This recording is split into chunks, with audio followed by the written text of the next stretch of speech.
scream. "No, no, no!" But the foul gag covered her mouth and kept her cries muffled and weak, while the panic, surging through her blood, caused her heart to thunder. Why? Oh, God, why me? She blinked back tears, but felt the salty drops fall from her eyes to stain and freeze upon her cheeks. Don't cry. Whatever you do, do not let him see that you fear him. Don't give this son of a bitch the satisfaction. But don't fight either. Pretend to give up. Fake it and act like you've accepted your fate. Maybe his guard will slip, and you can somehow get a hold of his damned knife. Her stomach clenched even tighter, and she tried to keep his weapon, a hunting knife used for gutting game, in her sights. Razor sharp, it could slice through the ropes easily, just as easily as it could pierce and cut her flesh. Oh, God! Her knees went weak, and it was all she could do not to bawl and beg, to mule and plead, to offer to do anything he wanted if he would just not hurt her. Go ahead, let him see that you're resigned to your fate, but keep your eye on the knife, with its menacing deadly blade. She was shivering harder now, shaking so violently that slivers from the bark were digging into her skin.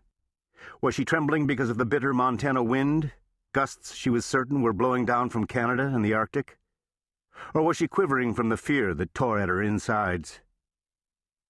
Beneath the gag her teeth chattered, and she felt the raw wind buffet her as he worked. She caught glimpses of his legs, warmed by thick hunting socks and the white ski pants, his heavy fur-lined parka protecting him from the very elements to which she was exposed. This lying son of a bitch had no intention of saving you, of healing your wounds after the horrible car wreck. All along the sick bastard kept you alive, citing the storm as a reason he couldn't get help, only to kill you. In the time he wanted, in the manner he wanted. He was savoring the anticipation, while you half fell in love with him. Bile rose up her throat, and she nearly retched at the thought. He'd known it. She'd seen it in his eyes, that he'd read her utter dependency, her silly, stupid, and pathetic desire to please him. If she could, she'd kill him. Right here, right now.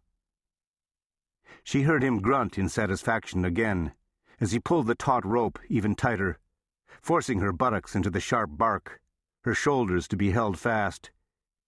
She could still kick, but he kept himself far from the damage she might inflict, even with one leg still sore from the accident.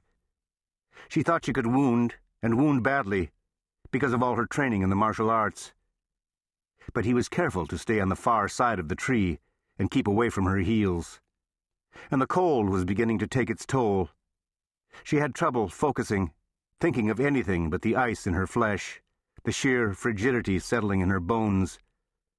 Blackness pulled at her vision. Each breath she drew was labored and thin, her lungs on fire from lack of oxygen. Maybe unconsciousness would be the way out. The blackness was soothing, taking the sting out of the wind. But then she saw him move so that he was in front of her, staring at her with his cruel, relentless gaze. How had she ever thought him handsome? How had she ever fantasized about him? How had she ever considered making love to him? Slowly he removed the knife from his belt. Its cruel metallic surface winked in the shifting gray light. She was doomed. She knew it. Even before he slowly, inexorably raised the blade.